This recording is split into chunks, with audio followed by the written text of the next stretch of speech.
The Selfish Crocodile by Faustin and Michael Terry. Deep in the forest and the river lived a large crocodile. He was a very selfish crocodile. He didn't want any other creatures to drink or bathe in the river. He thought it was his river. Every day he shouted to the creatures of the forest, "Stay away from my river! It's my river! If you come in my river, I'll eat you all!"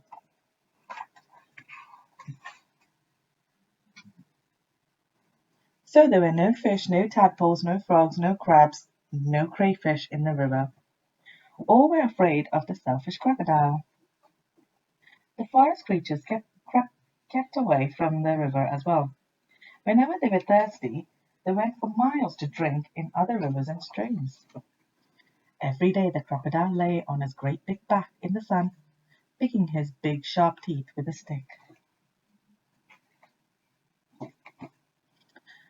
But early one morning, the forest was awakened by a loud groaning sound. Something was in terrible pain. The creatures thought it was an animal caught by the crocodile.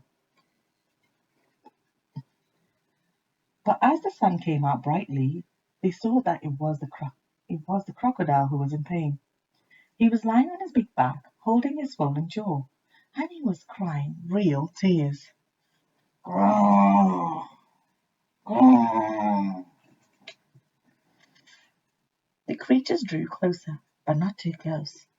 Some of the creatures felt sorry for the crocodile. "What's the matter with him?" asked a deer. "I don't know," said a squirrel. "Maybe he's going to die," chirped a bird. "If that happens, I'll be safe to go in the river," grunted a wild pig. The animals thought about this. They hung from branches, they hung from vines. They buzzed in the air, and they shook their heads as they watched the great big crocodile in pain. No animal tried to help. Suddenly a little mouse appeared, sniffing the air. He ran along the crocodile's tail, then on his tummy. The other creatures stared. "Look at that mouse," shouted a monkey. "He's either very brave or mad." "He's going to be eaten for sure," said an iguana. The mouse crept along the crocodile's big neck and into his open mouth. There was a hush in the forest. The mouse got hold of something and pulled and pulled and pulled. Then he put it on his shoulder and walked out of the crocodile's mouth. There was a loud cheer from the astonished creatures. The crocodile sat up and said, "I don't feel any more pain. It's all gone." Then he saw the mouse walking down his tummy, carrying an enormous crocodile tooth on his shoulder. "Your bad tooth was giving you the toothache," answered the mouse, turning around to face the now smiling crocodile. "Do you want it back?" "Oh, no, no, no. Get rid of it. And when you're done with that, come back. I'll have a present for you." The mouse went and buried the bad tooth under a tree, and when he returned, the crocodile had a nice juicy nut waiting for him.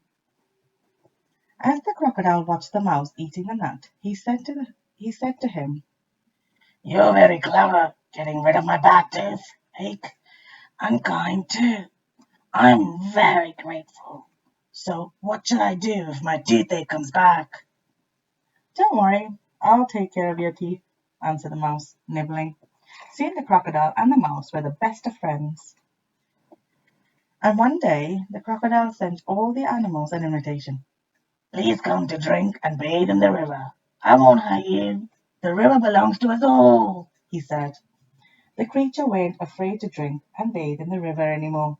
Although the crocodile was sometimes snappy, they grew to love him, and soon the river was full of fish and tadpoles and crabs and crayfish. The end.